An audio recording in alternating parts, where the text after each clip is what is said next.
So this is absolutely crazy, guys, because it feels like it's not being reported on anywhere by the lamestream media. There's a massive push right now to recriminalize the good herb and ban all home grows, even though lawmakers already legalized it. The Massachusetts Attorney General certified and approved a ballot measure to completely destroy the cannabis market, even for home growers. And less than a decade after legalization, we gotta ask ourselves, how did this even happen? Good morning and welcome to Cultivate, where more than 1,000 people came through here yesterday for day one marijuana purchases. The most popular item, a strain called Chocolate OG. Now, if you're thinking that looks a lot stronger than the stuff I remember, you're probably right. And sales are booming. 3, 2, 1. The first two licensed pot shops in Massachusetts opened on Tuesday with high excitement. Legal! And long lines. Thousands waited as much as 5 hours. I'm 64 years old, and I used to have to run from the cops when I bought pot in the past, so I figured I wanted to do it legally for the first time. We have these vapes available. Inside Cultivate, customers were presented with a daily menu selection with varieties including Tropicana cookies and Purple Punch. But it's not cheap. 1 ounce of raw bud at Cultivate cost $420. Got a couple good things, way too many edibles. I am going home and I am going to be enjoying them with my grandmother. It's like your coffee in the morning. It's like your coffee in the morning and not like your wine at night. It can be both. So that clip was from about 6 years ago when Mass first legalized, and thousands were waiting in line to finally get a chance to purchase legal herb. But now, less than a decade later, it seems that they're trying to roll back some of those initiatives, and according to officials, it's on track to make the 2026 ballot. This is absolutely mind-blowing and crazy news, guys. And what's even crazier is that mainstream media is not reporting on this issue at all. In fact, I found very limited sources actually reporting on this topic. Over in Massachusetts, it looks like they're moving backwards. They have until December 3rd to get about 75,000 signatures on a petition to reverse recreational marijuana in the state. They're fighting. They said that it has definitely ruined some of their communities. More kids have access to it. More pet accidental findings, a bunch of stuff. But obviously the people in the state that are supporting it are saying this is nonsense. So there's another person going up against it. Another thing to go against her petition, saying don't sign this one. And they're saying that the state has benefited from over $500 million in tax revenue since the start of it back in 2016. So it seems like there's some shaky things going on over there. If you're interested in it, go read down below. So like I said, there are not a lot of outlets reporting on it, and shout out to Green Rush Nation, and even that explanation was pretty convoluted and just not as clear as it can be. And what we're seeing is that a lot of folks who are actually being asked to sign these petitions, they're doing the exact same thing. They're trying to purposefully confuse them. So what we're going to do today is break down everything for you guys, and especially if you're over in Mass, why this is such a big thing. This video is brought to you by VivoSun, the brand trusted by home growers across the world. Whether you need tents, lights, carbon filters, or complete grow kits, VivoSun has you covered with gear that's reliable and affordable and built to help your plants thrive. I've been using their products myself, and they make it easy to grow smarter, not harder. So if you want to upgrade your grow setup, check out VivoSun. They're the home grower's choice for everything green. Use code ICANTHC to get a discount on all VivoSun gear, including the new smart lights, grow camera, and the under canopy lights. Now that said, there are a couple outlets which reported on this topic, such as MJ Biz Daily and also Buchanan, but what we're going to do is use this article as our starting point to break things down. And as you guys can see, the campaign is on track to collect enough signatures to put the initiative on the 2026 ballot. Now this recriminalization proposal was certified by the Attorney General Joy Campbell over in Massachusetts, and that allows them to gather the signatures. And they need to gather about 75,000 signatures, but they're aiming for 100,000. Now the reason that they aiming to get even more signatures than the 75,000 that they actually need is because there are two different vetting processes that the signature sheets, the petitions, those things go through. So it's important to have that cushion for those that are potentially invalidated. And that's something we've seen over in Florida, but on the flip side, because down there they're trying to get legalization on the ballot for 2026, but turns out tons of those signatures ended up being invalidated. Now, despite the fact that the legal industry over in Massachusetts is booming, they generated over $15 million according to a May 2025 report by the state's Department of Revenue. Now, even though the state is making tons of tax revenue off the good herb, there are people who are not happy that it's been legalized. They would prefer for it to be recriminalized. And some of those folks say things like more people are feeling the impact that the growth of marijuana use has had on the quality of life, the increase in DUI stops, the increase in child poisonings and in pet poisonings. There's a group that thinks that legalization happened too fast and it's just not working well for mass. Now, this is all pretty funny because, like I said, I'm not hearing a lot of reporting on it. I'm not hearing mainstream media talk about it. But when they were proposing legalization about 8 years ago, a lot of folks actually protested at the Capitol in favor of it. Let me remind you guys, check it out. Good morning, Randy and Antoinette. Protesters are expected here at the State House later this morning, just as that debate over the voter-approved law gets underway. Now, lawmakers backing the House bill say it strengthens the regulatory structure, but opponents say that it will discourage people from buying the drug legally. Proposed changes include steep taxes on recreational marijuana when pot shops begin opening next year. The tax would more than double to 28% instead of the voter-approved 12%. The bill also gives more control to local officials to ban or limit marijuana shops in their communities. Now, this does not make any changes as to how much somebody can legally possess or how many plants they're allowed to have. Live in Boston, Katie Thompson, WCVB News Center 5. So what's pretty interesting to me, guys, is back then there were people ready to protest, but now they're actually trying to eliminate home growers. They're also trying to eliminate the recreational market, all sales, and adjust some of those limits, also impose fines and other sorts of penalties. And what we're going to do is break down how these changes are going to be rolled out if it does happen. But before we do, just a quick reminder, guys, if you're getting value from this video, please do like, share, and subscribe to the channel. And if you want to support us further, join the ICANN VIP Bean Club or just buy us a cup of coffee. And if you happen to be a home gardener, try the ICANN Organics. Use the code LEGAL. It works on the bundle and the beans. Look, it's a concern. I'm really hoping that people are a little patient. Higher potency, dangerous drivers. It's the reason health professionals are urging you to vote no on 4. Kevin could well be busted if he tries that. Yeah, well, right? first of all, Kevin's not going to get into the store if he's underage. Okay.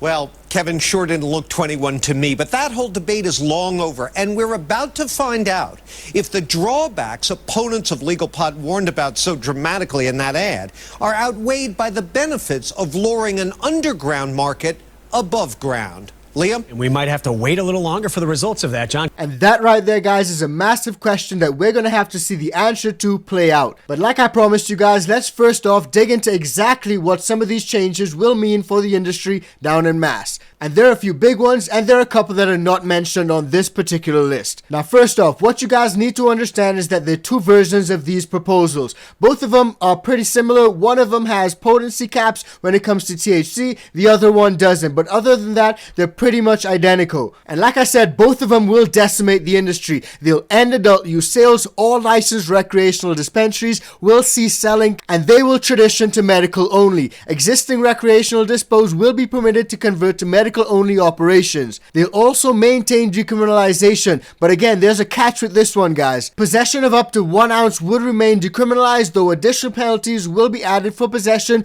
for between 1 to 2 ounces. Anything over that and you're probably going to be screwed. One of those versions also potentially adds potency limits, and like I said, guys, they like to try to make this really confusing to trick lots of folks. And the first way they try to do that is by titling it an Act to Restore Sensible Marijuana Policy. And they'll say things like, oh, adults 21 and over will still be able to possess up to 1 ounce or 5 grams of concentrate. They may also throw in other noble and fancy sounding things like this one right here: protect personal rights. The measure will protect access to housing, employment, and student aid for people who possess less than 2 ounces of the good herb. But what they don't tell you is that it'll also cut home grows. A lot of home gardeners will be negatively affected, and some of those folks going out and getting those signatures are also doing underhanded stuff like this, which was shared by the Talking Joints memo, where they said, and I quote, a friend of his was recently approached by a person allegedly collecting signatures for the campaign, who had significantly mischaracterized the proposal by suggesting it would stop criminalizing weed once and for all, which is obviously a massive lie.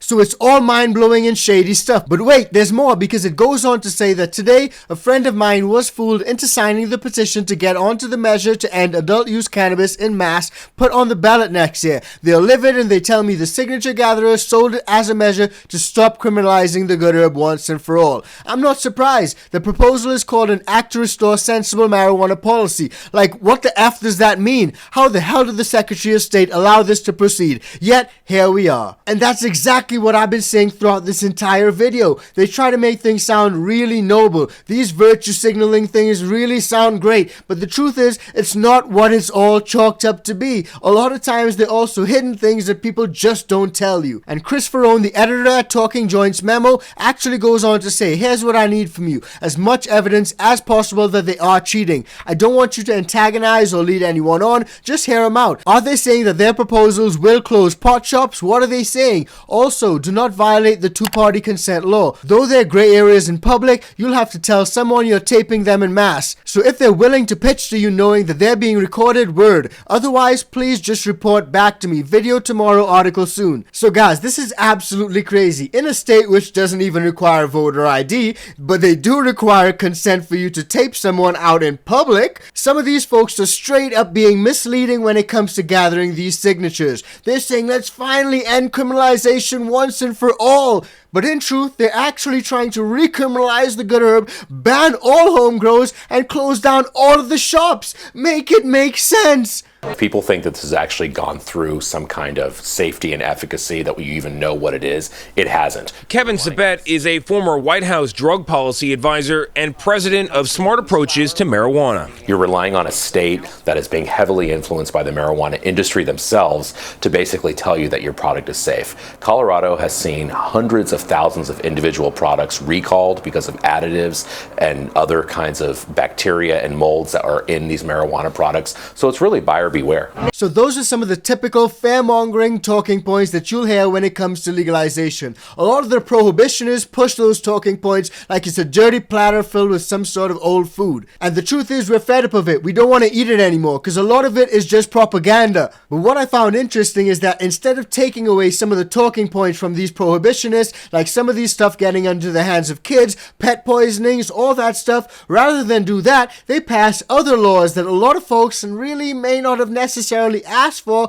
or certain folks may not necessarily benefit from. Outside of the State House, where the House unanimously passed a bill this week to change and update cannabis laws in Massachusetts. Now, those pushing for it say it would modernize the state's priorities and policies to be more in line with surrounding states and keep some businesses from closing. Yeah, we'd love it to become law next week, but I don't know if that's realistic. The bill, called an act modernizing the Commonwealth's cannabis laws, would make it so companies can grow from 3 to 6 stores over a 3-year period, something Brandon Pollock, the CEO of Theory Wellness, would like to see happen. This would allow a lot of growth for our team and some opportunities for some new business. Those pushing for the bill to become law say it will help companies make more money and also bring more investors into the state. I know a lot of entrepreneurs who want to sell, but I can't buy them because we are at our limit of stores. And then companies like Theory want to grow, but we can't grow because we're at our limit of stores. So instances like that, where lawmakers are making it easier for some of these companies to set up multiple shops, how is that actually benefiting the market, the industry? We've seen instances where oversaturation actually causes a massive decline. A lot of these folks have companies set up. They set up another company, they want to make more money. What about the other folks who don't even have a company set up, who would love to try to get in the industry? And that's something that they are focused on in the past as well. But again, a lot of the focus may have been misdirected, and too much emphasis may have been placed on things like social equity programs. Have a look. Marijuana equity, it was a main goal that the legalization effort here in Massachusetts was built upon. The Cannabis Control Commission even set up a social equity program specifically to help people directly affected by the war on drugs and marijuana prohibition to get in on the legalized industry. But as we've been talking about every few months for 6 years now, we are still not there. Last week, state lawmakers started negotiations on a bill aimed at diverting a portion of the state's marijuana tax revenue to equity applicants, as well as making it easier for people with marijuana charges to wipe them from their record, something that several other states have already done, by the way. So when it comes to legalization, there are certain things that I do think are important. Expunging past records, things like that, those are definitely great points. But factoring in too much things like social equity can be inherently discriminatory and also open up the door for backdoor reparations, or just backdoor reparation type instances. And the truth is, when it comes to legalization, what we need is full accountability. We need everyone to see that everything is being done above board. When things are being shady and being done behind closed doors, a lot of people actually build up a lot of mistrust in the entire process and what's really happening. And what we've seen over in mass is, instead of putting in place some of these tightened restrictions to actually appeal to some of these prohibitionists, what they've done is try to include programs that really focus on diversity, equity, and inclusion. Check it out. Well, legalizing recreational marijuana was approved through a ballot initiative in 2016, but since then it remains unfinished business. 22 News State House reporter Ellen Fleming has more information about the latest marijuana bill right here in Massachusetts.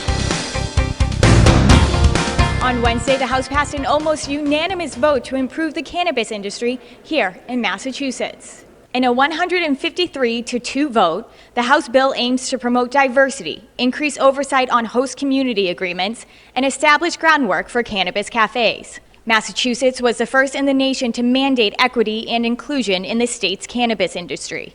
However, less than 6% of businesses in the Commonwealth are connected to the social equity program established by the Cannabis Control Commission. The bill would direct 20% of money in the Marijuana Regulation Fund to go to providing grants and loans to those most affected by past marijuana laws. As those host agreements come up and we have minority entrepreneurs that are out there that are looking to establish businesses within these communities, we want to establish a framework that can help them get established, and particularly in places like Springfield, Chicopee, and Holyoke. Social consumption sites, or cannabis cafes, were approved over 2 years ago, but they were not able to move forward due to statute and state law. The House bill provides language that will now allow cities and towns to vote to allow cannabis cafes to join their communities. The Cannabis Control Commission recently announced that adult-use marijuana establishments have surpassed $3 billion in gross sales since 2018. The bill now moves back to the Senate for further consideration. So as you guys can see, a lot of these programs sound fantastic. Sound like they aim to help a lot of people, really help folks who've been criminalized in the past, equity and social justice warriors. But the truth is, a lot of times the folks don't get the benefits, pockets are lined. And if we use the discussion about the cafes that you guys just heard in that previous clip, which was from 3 years ago, rolling it up to 2025, as of September 22nd, 2025, cafes are still only being described as close to reality. So all that said, guys, let me know what you guys think about everything that we discussed in today's video. Do you guys think that those ballot measures will make it onto the ballot and will pass? And if it does, do you think it's a good thing? They're literally taking steps backward, but some folks may think it's taking steps forward. Drop your thoughts in the comments down below. Now, in our next video, as we enter another week of the federal government shutdown, there's a lot happening in the cannabis community. So if you haven't seen that video, check it out. It's coming up right now.